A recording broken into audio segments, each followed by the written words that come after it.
It's October, which means it's the month of Halloween. Let's get some Halloween old fashions going. Let's go. Welcome back to Old Fashioned Ways. I'm Doc Martinez. I'm going to be making some cocktails, transform them into an old fashioned. I'm going to be stretching a little bit in some of them. But today we're going to start off with the Vampire's Kiss. In a mixing glass, we're going to add 2 ounces of gin.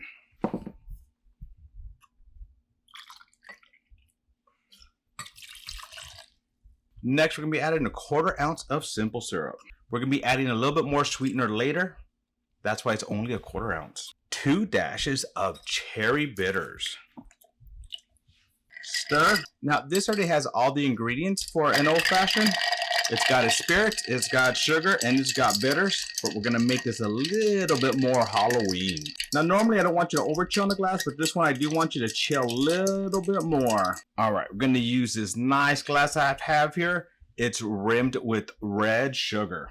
Let's go ahead and strain into that.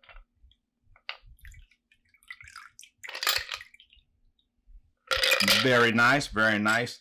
Now, this is where I said we're going to add more sugar to it, or more sweetener. We're actually going to use some Chambord, a raspberry, but what I did was mix it with a little bit of some red dye, 2 to 3 drops of that, and that's what's in here. And that way you can get that Vampire's Kiss going here.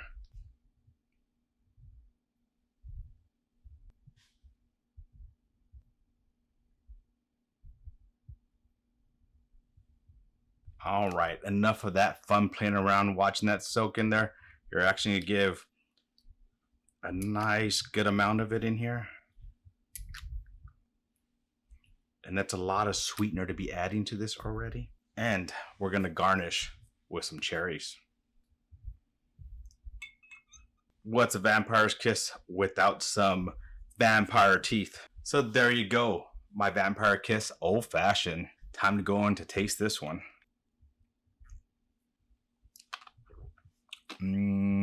That's just so good. Going for another one. A good old fashioned for somebody who's not a big whiskey lover but wants to try an old fashioned. Happy Halloween, guys. Cheers.